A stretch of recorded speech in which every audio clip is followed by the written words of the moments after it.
America में साल 1999 से लेकर 2000 के बीच नेस्डेक का इन्वेस्टमेंट 800% बढ़ गया था, जिसको हम डॉट कॉम बबल्स के नाम से जानते हैं। इस ग्रोथ का रीजन था अमेरिका में इंटरनेट का यूज बहुत ही ज्यादा हो रहा था, जिसके कारण अमेरिका में कई सारे डॉट कॉम स्टार्टअप शुरू हो गए थे और इन स्टार्टअप्स को मिलियन ऑफ डॉलर्स में फंडिंग मिल रही थी। लेकिन साल 2000 के शुरुआत में ये बबल फूट गया, जिससे पूरा अमेरिकन शेयर मार्केट क्रैश हो गया। जिसके बाद साल 2008 में आया फाइनेंशियल क्राइसिस, जहां पर सैकड़ों कंपनियां बंद होती हैं और लाखों लोगों की नौकरियां भी चली जाती हैं। लेकिन एक बार फिर साल 2025 में अमेरिका के शेयर मार्केट में खलबली मच गई, जिसका जिम्मेदार है चाइना।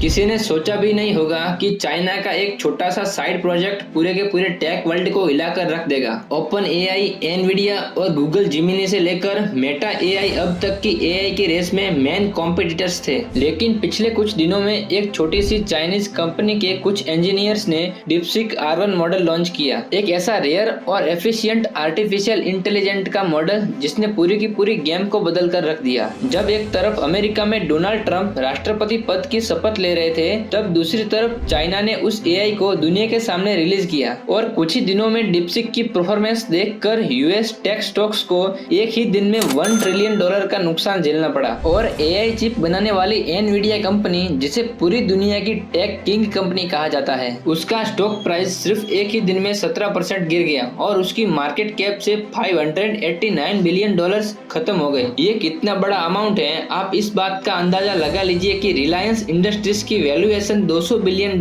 की है। मतलब कि उससे डबल साइज का मार्केट कैप एक चाइनीज स्टार्टअप ने खत्म कर दिया, वो भी एक ही दिन में। और उससे भी हैरानी वाली बात यह है कि डीपसीक के एआई मॉडल को ट्रेन करने के लिए सिर्फ $6 मिलियन का खर्च हुआ है, जबकि दूसरी तरफ ओपन एआई को $100 मिलियन और गूगल जिमिनी को $200 बिलियन का खर्च हुआ है, जो डीपसीक के मुकाबले बहुत ही ज्यादा है। आखिरकार डीपसीक दूसरों के मुकाबले इतना बज क्रिएट कैसे कर रहा है? वो है उसका यूजर के लिए कॉस्ट। ये एक ऐसा एक्सट्रीमली एडवांस एआई सिस्टम है जो यूजर्स के लिए बिल्कुल फ्री है। बाकी सिस्टम जैसे ओपन एआई और क्लाउड सोनेट जैसे सिस्टम को यूज करने के लिए पे करना पड़ता है। जिमिनी जैसी वर्ल्ड वाइड कंपनी की एआई भी फ्री में अवेलेबल तो है, लेकिन वो भी गोल्डन मॉडल्स के लिए फ्री है। दोस्तों, डीपसीक ने इतने सस्ते में एआई टूल बनाकर यूजर्स के लिए फ्री में लॉन्च करके ये साबित किया है कि सैम ऑल्टमैन गलत था और उसके घमंड को चूर चूर कर दिया। क्योंकि पिक 15 के राजन आनंद ने 2 साल पहले सैम ऑल्टमैन से यही सवाल पूछा था कि क्या इंडिया में सस्ते दामों पर कोई फाउंडेशन एआई मॉडल पर काम कर सकता है।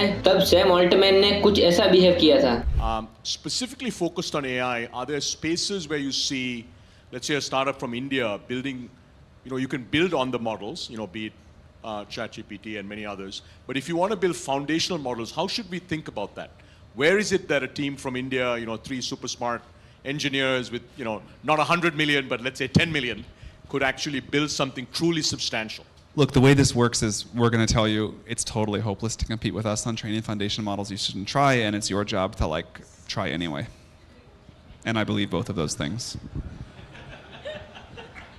I think it is pretty hopeless, but अब ये घमंड चाइना ने चूर चूर कर दिया है, क्योंकि एआई चलाने के लिए बड़े इन्वेस्टमेंट, मैसिव पावर सोर्सेस और महंगे चिप्स की कोई जरूरत नहीं है। साल 2022 में अमेरिका ने चाइना पर कंप्यूटिंग चिप को एक्सपोर्ट करने पर बैन लगा दिया और साल 2024 आते आते पूरी तरह से कंप्यूटिंग चिप पर बैन लग गया। इतने बड़े रिस्ट्रिक्ट्स के बावजूद भी डीपसीक ने पुराने कंप्यूटर्स और कुछ पुराने चिप्स का उपयोग करके एक नई टेक्नोलॉजी को दुनिया के सामने पेश किया। आज अमेरिका और चाइना के बीच स्पेस स्टेशन से लेकर reusable rockets, semiconductor, fighter aircraft, quantum computers और एनर्जी टेक्नोलॉजी जैसे हर एक पावर सेक्टर में अपना अपना डोमिनेशन दिखाने की एक लड़ाई चल रही है। ये सब देखकर दिमाग में एक ख्याल आता है कि एआई की रेस में भारत कहां पर खड़ा है। वैसे देखने जाए तो हम अभी एआई में बहुत पीछे हैं। उसका कारण सिर्फ सरकार नहीं, बल्कि आम जनता भी उतनी ही जवाबदार है। गवर्नमेंट ने एआई में इन्वेस्ट करना स्टार्ट किया था, जिसमें $1.2 बिलियन से भी ज्यादा का fund powerful computers, AI education और टेक स्टार्टअप्स के लिए दिया गया था। भारत ने अगले 5 साल में सेमीकंडक्टर हब बनाने का एक लक्ष्य रखा है। भारत का पहला एआई मॉडल है कृत्रिम, जिसके बारे में बहुत कम लोग ही जानते हैं। दोस्तों, कृत्रिम ओला का बनाया हुआ एक एआई टूल है जो पूरी तरह से चैट जीपीटी जैसा ही काम करता है, लेकिन हम सब डीपसीक, चैट जीपीटी और जिमिनी जैसे प्लेटफॉर्म को ही अप्रिशिएट करते हैं। अगर हमने कृत्रिम एआई को सपोर्ट किया होता तो आज इंडिया में भी कई सारे एआई स्टार्टअप शुरू होते, जिससे हम भी अमेरिका और चाइना की तरह एआई की रेस के बड़े प्लेयर होते। फिलहाल तो इंडिया के आईटी मिनिस्टर अश्विनी वैष्णव जी ने अनाउंस किया है कि